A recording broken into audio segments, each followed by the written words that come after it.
কেমন আছেন সবাই? আশা করি ভালো আছেন সবাই। আজকে পাশের বাসার ছেলের সাথে ঘটে যাওয়া একটি ঘটনা শেয়ার করব। ভিডিওটি প্রথম থেকে শেষ পর্যন্ত দেখুন। পুরো ভিডিও না দেখলে কিন্তু ভালো লাগবে না। শেষ পর্যন্ত না দেখে যদি ভালো না লাগে তাহলে কিন্তু আমার দোষ নেই। চলুন শুরু করি এখন। পাশের বাসায় রায়হান নামে এক ছেলে থাকে। বয়সে আমার চেয়ে অনেক ছোট, কিন্তু খুব ভদ্র, শান্ত আর পরিশ্রমী। ওর বাসায় জায়গা কম। বাবা, মা আর ছোট বোন সবাই এক ঘরে থাকে। হঠাৎ একদিন সন্ধ্যায় বৃষ্টি শুরু হলো। ও দরজায় এসে দাঁড়িয়ে বলল, আপু, একটু বসতে পারি? আমি তখন কাজ করছিলাম। বললাম, বসো রায়হান, বাইরে তো ভিজে যাচ্ছ। ওর মুখে ক্লান্তি, চোখে বিনয়ের ছাপ। সেই একবার বসতে আসা থেকেই হয়তো মানুষের গল্প শুরু হলো। কেউ কেউ বলল, আমি নাকি ওর সাথে ঘনিষ্ঠ। কেউ আবার বলল, ছেলেটা নাকি রাতে আমার ঘরে থাকে। অথচ তারা জানে না সত্যি কত সাধারণ সেই কারণটা। সেদিন ওদের ঘরে কাজ চলছিল, দেয়াল ভাঙছিল, রাতে থাকার জায়গা ছিল না, তাই ও আমার ছোট্ট ঘরের বারান্দায় বিছানা পেতে ঘুমাত। আমি জানতাম কেউ দেখলে কথা উঠবে, তবু ভাবলাম মানুষ তো এমনিতেই কথা বলে, অন্তত এক রাতের আশ্রয় কারো ক্ষতি হবে না। পরদিন সকালে ও চা খেয়ে ধন্যবাদ দিয়ে চলে গেল। আমি ভেবেছিলাম ব্যাপারটা এখানেই শেষ, কিন্তু পরের দিন থেকে গলিতে গলিতে ফিসফাস শুরু হলো, ওই দেখো পাশের বাসার মহিলা আর ছেলেটা। প্রথমে খুব কষ্ট পেয়েছিলাম, পরে বুঝলাম মানুষ যা বুঝতে পারে না তা নিয়েই গল্প বানায়। রায়হান পরের সপ্তাহে আবার এলো, বলল, আপু, মা হাসপাতাল থেকে ফিরেছে, ঘরে এখনো জায়গা হয়নি, কয়েকদিন একটু থাকতে পারি? আমি চুপ করে রইলাম কিছুক্ষণ, তারপর বললাম, তুই তো জানিস মানুষ কথা বলবে। ও নিচু গলায় বলল, আপু, আমি জানি আপনি খারাপ না, আমি শুধু জায়গা চাই। তখন মনে হলো পৃথিবীতে হয়তো এই একটিই বাক্য সত্য, বিশ্বাসী সম্পর্কের সবচেয়ে বড় ভিত্তি। তাই আমি হ্যাঁ বললাম। সেই থেকেই ও কয়েকদিন আমার ঘরে থাকলো, নিজের মতো, চুপচাপ। রাতে বই পড়ে, সকালে বেরিয়ে যায় কাজে। আমি রান্না করি, ও নিজে নিজের খাওয়া নেয়। কোনো কথা নেই, কোনো অস্বস্তি নেই, শুধু এক ধরনের নিশ্চুপ বোঝাপড়া। কিন্তু বাইরে সবাই ভাবে এখানে অন্য কিছু ঘটছে। রাস্তায় বেরোলে কারো চোখে বিদ্রুপ, কারো মুখে ঠোঁটের কোণে বাঁকা হাসি। আমি প্রথমে ভেতরে ভেতরে ভেঙে পড়েছিলাম। তারপর একদিন আয়নার সামনে দাঁড়িয়ে নিজেকেই বললাম, আমি কিছু ভুল করিনি। মানুষ তো শুধু দেখে কে কার সঙ্গে, কিন্তু তারা দেখে না কে কাকে আশ্রয় দেয়। একদিন রাতে বিদ্যুৎ চলে গিয়েছিল, চারপাশে অন্ধকার। রায়হান বারান্দা থেকে বলল, আপু, ভয় পাবেন না, আমি আছি। সেই তিনটি শব্দে যেন পুরো পৃথিবীর নির্ভরতা এসে মিশে গেল। তখন বুঝলাম, জীবনে কখনো কখনো সম্পর্কের নাম দেওয়া যায় না, শুধু অনুভব করা যায়। মানুষ আজও ভাবে আমি ওর সাথে অন্যরকম কিছুতে জড়িত, কিন্তু আমি জানি আমাদের মাঝে যা আছে তা শুধু মানবিকতা। দিনগুলো কেটে যাচ্ছিল একই ছন্দে। রায়হান এখন প্রায় প্রতিদিনই আমার বাসায় থাকে, কারণ ওর ঘরে এখনও কাজ শেষ হয়নি। আমি ভেবেছিলাম কিছুদিনের জন্য, কিন্তু দিনগুলো আস্তে আস্তে সপ্তাহে গড়ালো। সকালেও কাজের জন্য বের হয়, সন্ধ্যায় ফেরে, মাঝে মাঝে বাজার থেকে আমার দরকারি জিনিস নিয়ে আসে। এলাকার মানুষ এখন আরও বেশি তাকায়। কেউ সরাসরি কিছু বলে না, কিন্তু তাদের চোখের ভাষা আমি বুঝি। একা একজন নারী আর পাশের বাসার যুবক, এমন দৃশ্য তাদের কাছে গল্প ছাড়ায় কিছু নয়। অথচ আমি জানি এই ছেলেটা আমার জীবনে কোনো ঝড় আনেনি, বরং একটুখানি শান্তি এনে দিয়েছে। ও যখন চা বানায় তখন আমার মনে হয় বাড়িটা আসলে এখন একটু বেশি জীবন্ত। রাতে কখনো আলো নিভে গেলেও বলে, আপু, আমি বারান্দায় আছি, ভয় পাবেন না। সেই একটুখানি আশ্বাস যেন ঘর ভর্তি নিরাপত্তা এনে দেয়। আমি বুঝি না কেন মানুষ সবসময় সম্পর্কের মধ্যে সন্দেহ খোঁজে, কেন তারা ভাবে একজন নারী আর পুরুষ একসাথে মানেই অন্য কিছু। রায়হান অনেক সময় নিজের গল্প বলে, বাবার অসুখ, টিউশনের টাকা, ছোট বোনের স্কুলের ফি। আমি চুপচাপ শুনি। মাঝে মাঝে মনে হয় আমি যেন তার কথা শুনে নিজের জীবনের একাকিত্ব ভুলে থাকি। আমাদের মাঝে কোনো চাওয়া নেই, কোনো প্রতিশ্রুতি নেই, শুধু একরকম বোঝাপড়া আছে, যেখানে কথা না বললেও কেউ কাউকে বুঝে নিতে পারে।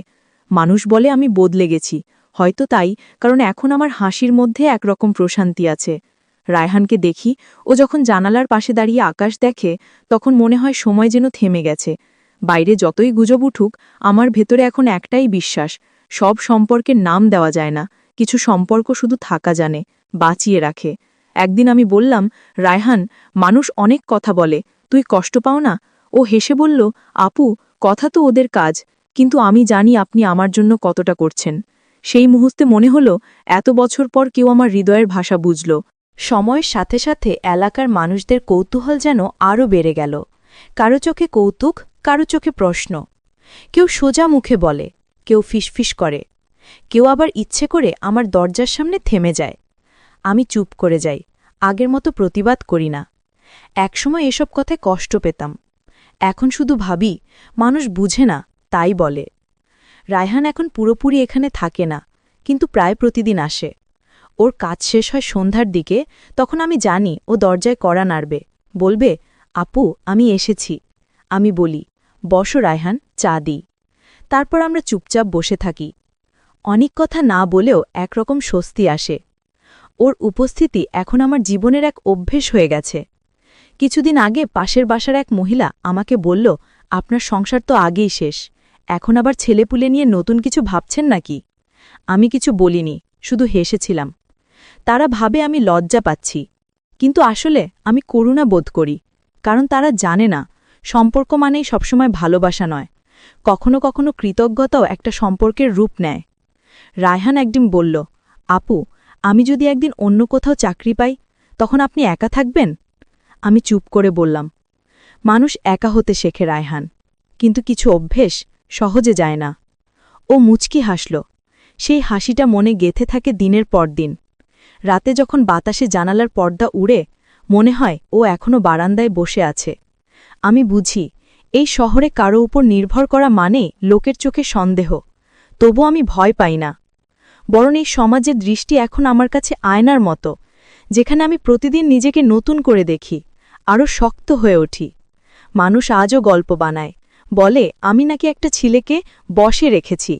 আমি হাসি, কারণ তারা জানে না, ওকে আমি শুধু একটা জায়গা দিয়েছি, যেখানে সে নিঃশব্দে নিজের জীবনটাকে গুছিয়ে নিতে পারে। আমি শুধু একটা মানুষকে সাহায্য করেছি, আর সে বিনিময়ে আমার একাকিত্বের দেয়ালে কিছু রং ছড়িয়ে দিয়েছে। এটাই সত্যি, পৃথিবীর সব গল্পে নাম দেওয়া যায় না, কিছু সম্পর্ক শুধু নীরবতার ভেতর বেঁচে থাকে। আমি জানি না সামনে কি হবে, কিন্তু জানি যতদিন ও আসবে আমি চায়ের কাপটা গরম রাখব, কারণ কারো ফিরে আসার আশা নিয়ে চা বানানো এক ধরনের ভালোবাসা। একদিন দুপুরে অফিস থেকে ফিরেই দেখি দরজার সামনে কয়েকজন লোক দাঁড়িয়ে, তাদের চেহারায় কৌতূহল আর তুচ্ছতার মিশ্র একটা দৃষ্টি। তারা পাশের ফ্ল্যাটের লোকজন। একজন বলল, আপু, আপনি জানেন আপনার বাসায় একটা ছেলে প্রতিদিন আসে? মানুষ কি বলে শুনেছেন? আমি শান্ত গলায় বললাম, হ্যাঁ জানি, ও আমার পরিচিত, ওর কাজের প্রয়োজনে আসে। কিন্তু তারা হাসল, যেন আমার কথা তাদের কাছে কৌতুক। সেদিন প্রথমবার আমি ভিতরে ভিতরে কেঁপে উঠেছিলাম। মনে হয়েছিল এই সমাজ শুধু দেখতে জানে, বুঝতে জানে না। সন্ধ্যায় রায়হান এলো, মুখটা মলিন।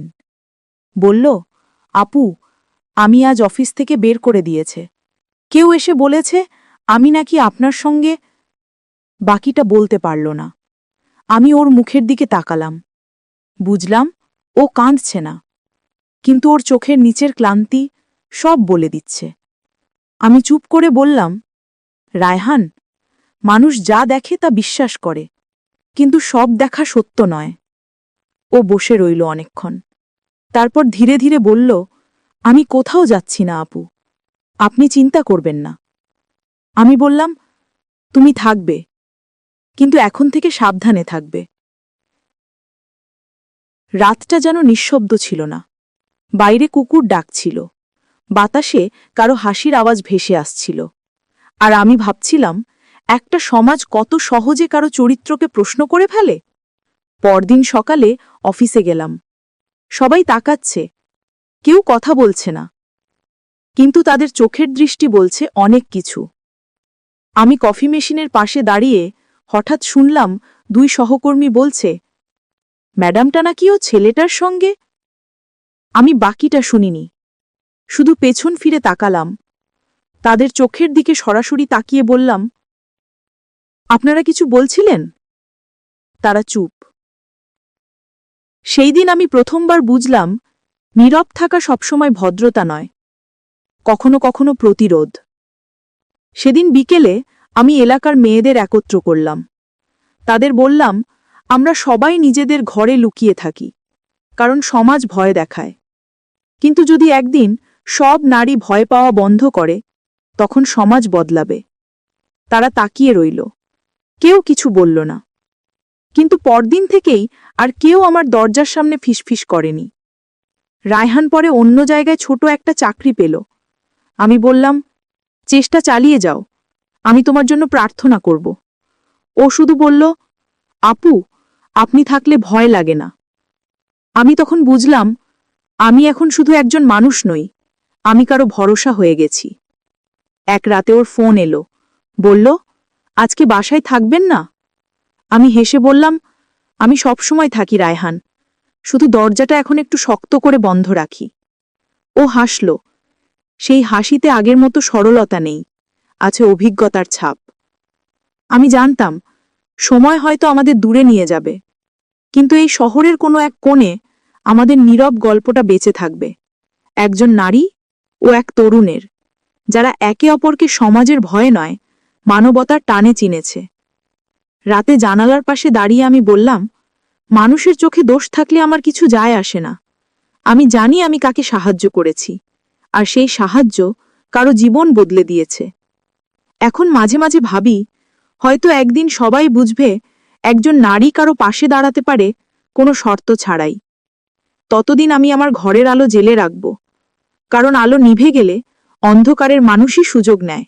সময় কত দ্রুত চলে যায়, মানুষ টেরই পায় না। একদিন দেখি 4 বছর কেটে গেছে। সেই ঘটনার পর আমি বদলে গেছি। মানুষ এখন আমার দিকে তাকায় অন্য চোখে। আগে যারা ফিসফিস করত, তারা এখন সালাম দেয়, সম্মান দেখায়।